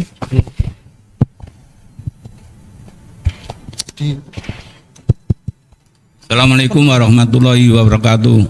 Waalaikumsalam warahmatullahi wabarakatuh. Ini ada orang Buat pertanyaan. ini ada orang keluarga ya. Setiap ada pertengkaran itu istrinya itu minta cerai. Setiap ada pertengkaran mesti minta cerai, suruh mulangkan ke rumah mertuanya. Bagaimana itu hukumnya tentang orang ini? Mohon penjelasannya. Terima kasih. Wassalamualaikum warahmatullahi wabarakatuh. Waalaikumsalam warahmatullahi wabarakatuh. Ini memang hadiahnya satu gini 10 buku. Diotek aja ya, diotek. Tahu diotek, Pak? Dioncek ya. Diotek itu dibuka satu-satu. Nah, dioteki. Baik, nanti Bapak dapat hadiah ini, Pak ya, yang bertanya. Sebenarnya ini tidak pembahasan kita ya, ini bukan pembahasan kita, ini pembahasan tentang fikih keluarga. Cuman nggak jadi masalah kalau kita berikan jawaban ringkas. Yang bersangkutan hadir di kajian ini, Pak? Enggak ada. Oh, baik, nanti videonya bisa dipotong kasihkan dia ya. Rasulullah sallallahu alaihi wasallam pernah mengatakan, ayyuma imra'atin sa'alat zawjaha talaqa min ghairi ma bihi ba'sun fal jannatu haramun 'alaiha fal jannatu haramun laha. Wanita siapapun yang dia gugat cerai sementara tidak ada alasan yang kuat, maka haram baginya untuk masuk surga. Sehingga bahaya besar ketika wanita itu gampang gugat cerai padahal masalah-masalah yang remeh. Dalam hadis yang lain Rasulullah sallallahu alaihi wasallam bersabda, al-mukhtali'at hunnal munafiqat. Wanita yang gampang khulu, gampang gugat cerai, itulah wanita munafik. Sehingga disebut sebagai wanita munafiqat karena dia gampang mengingkari perjanjian setianya dengan suaminya. Maka jangan gampang gugat cerai hanya gara-gara masalah perbedaan yang ringan. Pertahankan keluarga dengan baik, dan itu bagian dari bentuk komitmen dengan mitsaqun ghalidh, yaitu akad nikah yang pernah dilakukan. Nah, baik, selanjutnya baca kertas. Baca kertas. Baik, coba ini Mas, dibacakan Mas. Nah, nanti yang merasa punya kertas bisa ngambil hadiah ini ya. Usulul Tsalatsa. Masya Allah. Yang perempuan. Assalamualaikum warahmatullahi wabarakatuh. Ustadz, saya mau bertanya. Ayah saya sudah meninggal. Ayah saya memiliki kakak perempuan yang masih hidup. Nenek saya, ibunya ayah saya, juga masih hidup. Jika suatu saat nenek saya meninggal, apakah saya masih berhak mendapatkan warisan dari nenek? Jazakumullah khairan katsiran. Baik, dipahami Pak, insya Allah kasusnya. Ayahnya sudah meninggal ya, tapi nenek masih hidup. Kalau nenek meninggal, apakah cucu dapat? Nah, yang jadi pertanyaan adalah anaknya nenek ini siapa saja? Data itu perlu. Kalau yang diceritakan cuman ayah, anaknya cuman satu, ayah sama saudara perempuannya. Berarti ahli warisnya adalah saudara perempuan dan cucu. Saudara perempuan ini jadi anak perempuan. Saudara perempuan ini jadi anak perempuan. Kalau seperti ini, wallahu alam, warisan untuk anak perempuan setengah. Warisan untuk anak perempuan setengah karena dia sendirian. Sudah? Lalu cucu mendapatkan 1/6 takmilatan sulusain, agar genap jadi 2/3. Nah, masih sisa 1/3. Sisa 1/3 itu jadi rot. Nah, rot ini nanti dibagi berdua sesuai porsi. Satunya setengah, satunya 1/6, porsinya berapa? Terus dibagi berdua sesuai porsi. Kalau enggak ada oret-oretannya bingung ya. Ini cuman pertanyaan beliau, cucu dapat enggak? Nah, saya perlu melihat data ahli waris yang lain. Baik. Titipan apa? Titipan pertanyaan. Ini banyak juga Pak, Masya Allah. Baik, tadi yang merasa bertanya lewat kertas. Nah, ini ada pertanyaannya, bagus mungkin ya, silakan. Assalamualaikum warahmatullahi wabarakatuh. Apakah waris harus segera ditunaikan atau bisa kapan-kapan? Ada tanah waris untuk usaha misalnya. Baik. Apakah pembagian waris harus disegerakan? Apakah pembagian waris harus disegerakan? Baik, ceritanya begini ya. Si A Ini ilustrasi ya. Si A menikah dengan B. Punya anak PQRS.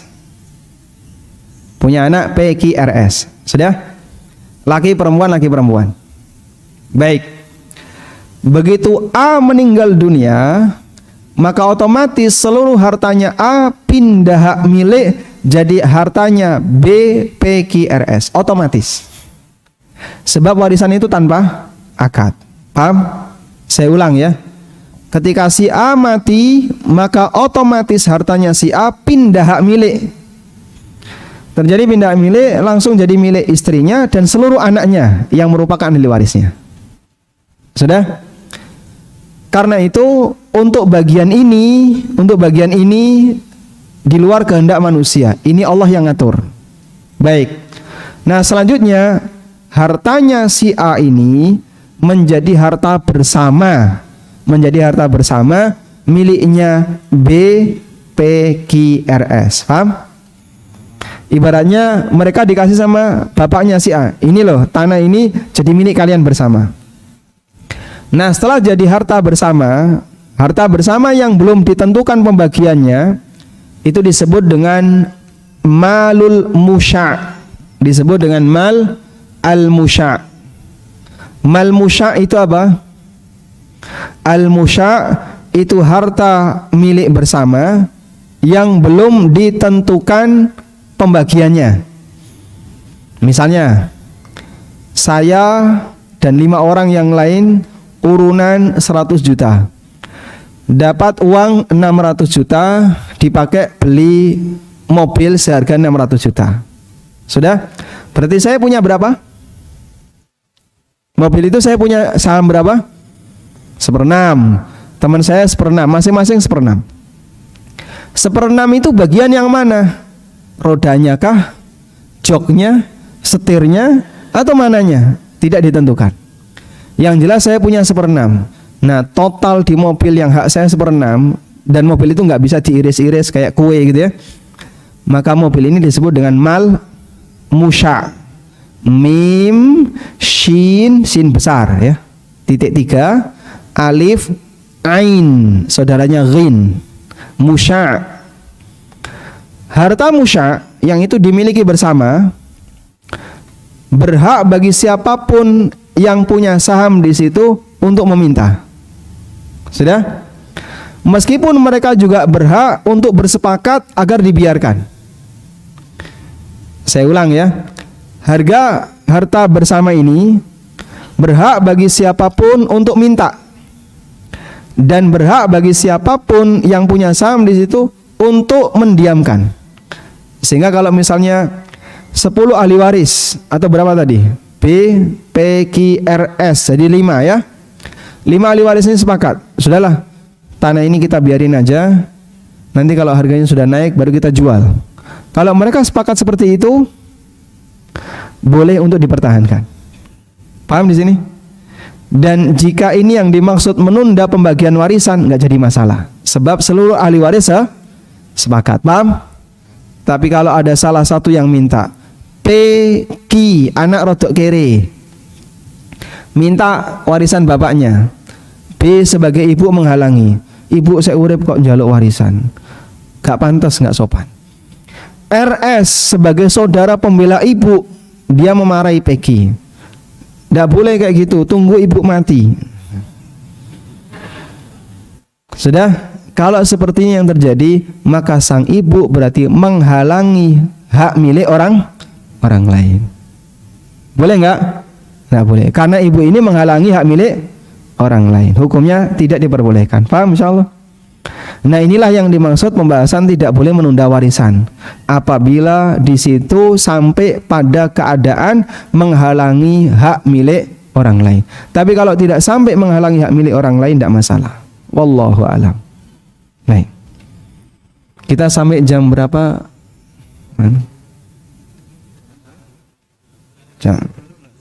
Jam 10:30 ya.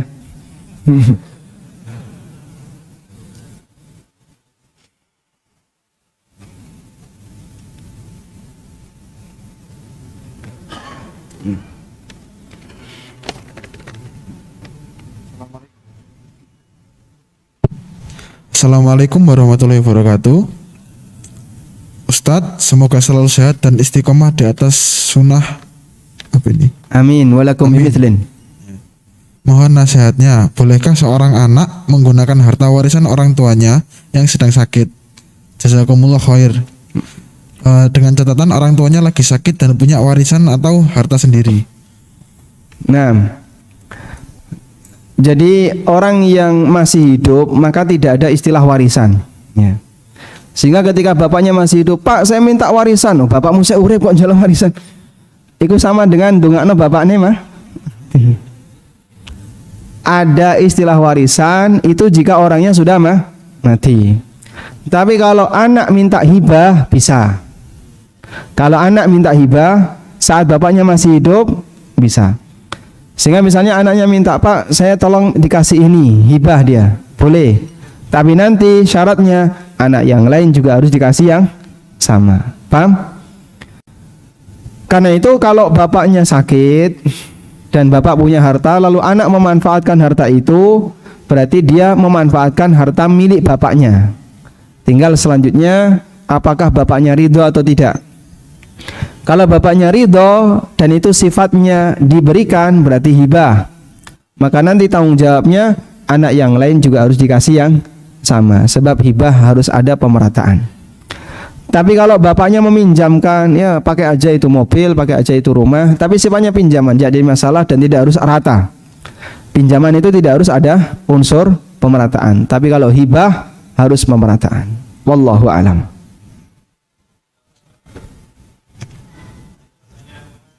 Oh baik, nanti dapat hadiah. Oh bukan. Oke. Keliru maksud.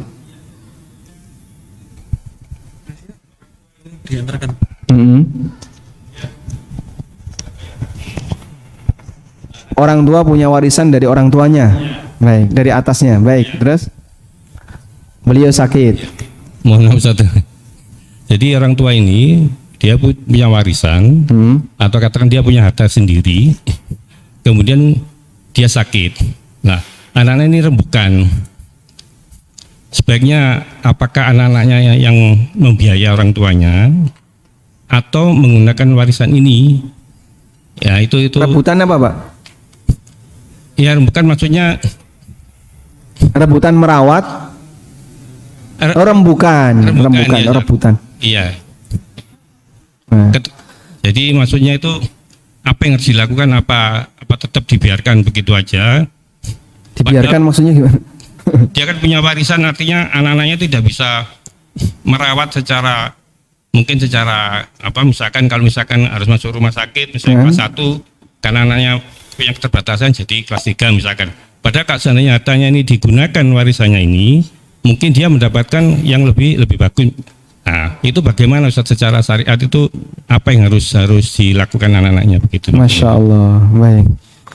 Kalau harta warisan bapaknya dipakai untuk merawat bapaknya, nanti jadinya berkurang. Eman ya, ini sudah calon warisan sebentar lagi gitu. Makanya ada kadang anak yang sayang bapaknya, kenapa nggak dimasukkan ke rumah sakit? Wah nanti mengurangi jatah warisan. Ya ini nggak benar kayak gini. Ya seharusnya kalau boleh saya sarankan, bapak punya hak terhadap harta itu sepanjang beliau masih hidup. Baik harta beliau pribadi maupun warisan dari orang tuanya. Jika memang hak pengobatan itu harus ditunaikan, maka anak tinggal tunaikan. Wong itu bukan harta anak kok. Belum jadi harta anak sampai bapaknya meninggal. Sehingga dia nggak boleh gandoli. Wah, gimana timbangannya engko ilang ning rumah sakit, wis barno wae bapakne mati dhewe ya iso kok ya. Nggak boleh kayak gitu ya. Silahkan gunakan untuk biaya pengobatan bapaknya selagi masih memungkinkan. Dan kalaupun misalnya Allah takdirkan beliau meninggal dunia ya dan sampai menghabiskan warisannya, ya sudah, anak tidak boleh untuk gandoli sebab itu adalah harta milik beliau dan beliau yang paling berhak untuk memanfaatkan sebelum anaknya. Wallahu a'lam. Baik. Selanjutnya.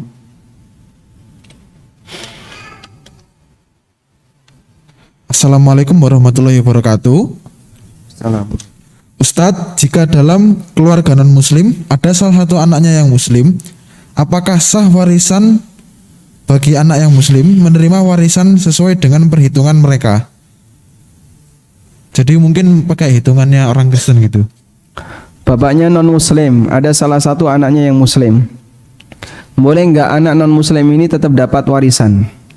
Rasulullah sallallahu alaihi wasallam bersabda, "La yarithul muslimul kafira walal kafirul muslimah." Seorang muslim tidak boleh memberikan warisan kepada non-muslim, dan non-muslim tidak bisa memberi warisan kepada yang muslim, sehingga saling tidak bisa memberikan warisan. Lalu kalau anaknya muslim diberi warisan sesuai dengan perhitungan warisan hukum negara, karena setelah dimasukkan ke dalam hukum negara, anak ini tetap dikasih. Apakah dia berhak menerima? Jawabannya tidak berhak. Jawabannya tidak berhak. Terus solusi anak muslim ini gimana, Pak? Biar dia tetap dapat harta dari orang tuanya yang non-muslim. Ada dua. Yang pertama, dia bisa minta ke bapaknya wasiat. Dan wasiat kepada ahli waris yang beda agama boleh. Sebab yang beda agama nggak dapat warisan.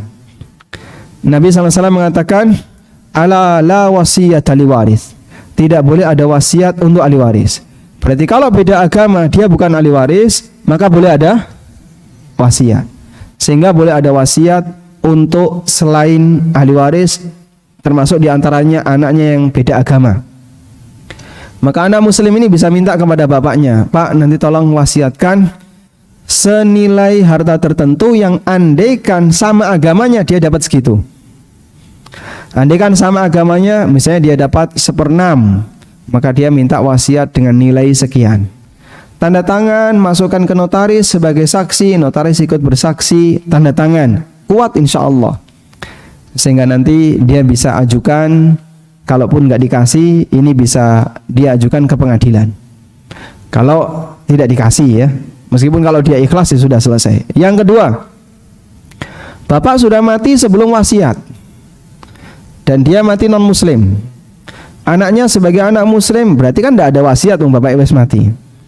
Apa tukang yang kuburan, Pak, jaluk wasiat? Ya podo wae ya. Terus solusinya gimana? Anda minta saudara Anda. Minta kepada saudara.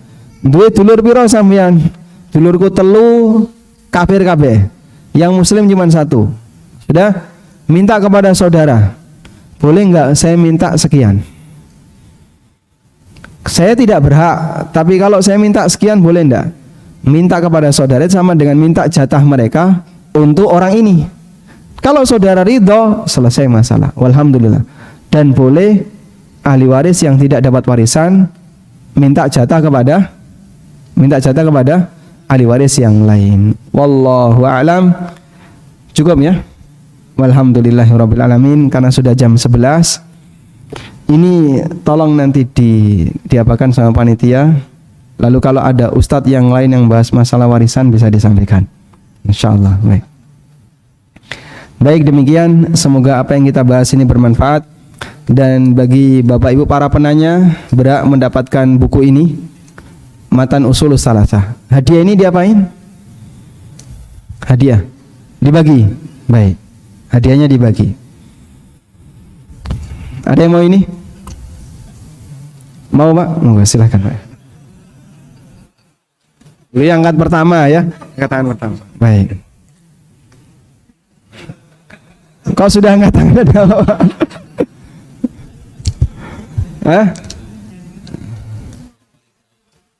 Belum jawab. Baik, belum dapat.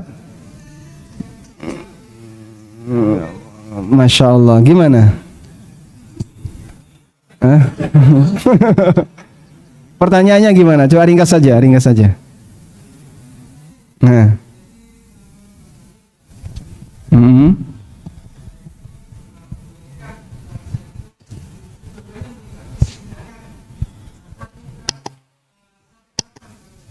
Baik. Ada yang kurang beruntung.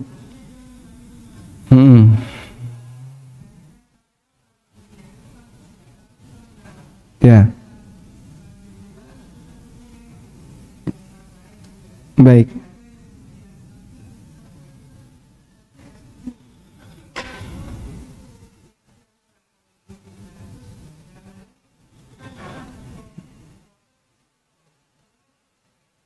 Lima saudara, 4 saudara.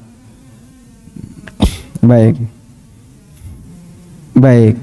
Barakallahu fikum. Tadi untuk masalah disegerakan dan ditunda kita sudah jawab, Pak ya. Intinya harta itu apakah mau ditunda atau disegerakan kembali kepada kesepakatan para ahli waris. Kalau ada salah satu yang minta disegerakan, berarti nunggu aset ini terjual. Kalau aset ini susah untuk terjual, rela nggak salah satu di antara saudaranya nyusui? Ya wes, gue tak bayari aja, tak susui. Harganya ini berapa? Harga berapa itu bisa mendatangkan tim appraisal. Masya Allah. Wah, tambah larang nih kayak gini ya. Dikira-kira aja takon pasarannya sama masyarakat kanan kiri. Ini kira-kira pasaran rumah ini berapa? Sekian. Baik. Berarti dibagi. Ini dapat sekian, ini dapat sekian, dapat sekian ya. Anak laki-laki 2 kali dibandingkan anak perempuan. Lalu diputuskan. Berarti ini kalau diuangkan jadi sekian. Nyusui. Hakku 200 juta. Berarti kalau jenengan mau beli rumah ini, silakan beli hak saya, dibayari 200 juta. Sudah? Saham orang ini diakuisisi si A. Sahamnya C dibeli juga sama si A. Sama jatai piro? Oh, anak wedok 100, bayari 100. Nah, dia sudah dapat jatahnya. Jadi si A punya 3 saham. Saham miliknya, B adiknya, dan C adik perempuannya. Begitu seterusnya sampai akhirnya terbeli 100%, silahkan.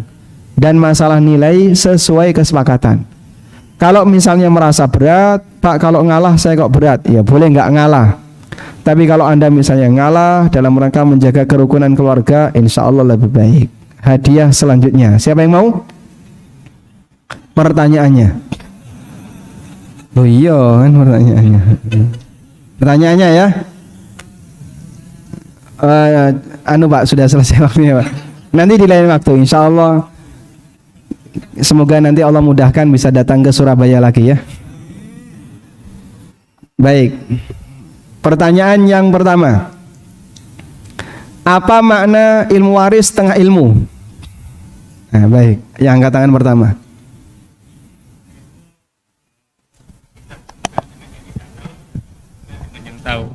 Gimana? Pada waktu apabila itu dibenturkan dengan yang tahu dengan tidak tahu, maka itu ilmu itu menjadi setengah, Ustaz. Hubungannya dengan warisan apa itu, Pak? Kalau tidak tahu warisan berarti setengah ilmu gitu. Baik, silahkan mencoba jawab. Ilmu waris untuk yang sudah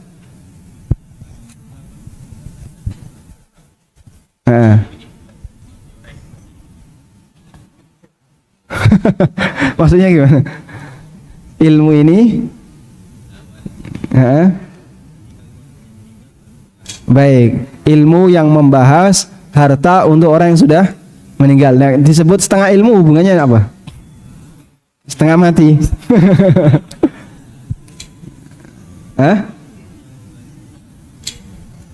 Karena sesuatu kalau disandingkan dengan lawannya jadinya setengahnya. Barakallahu fikum. Masya Allah Pak Wahyu nih dapat hadiah. Masya Allah.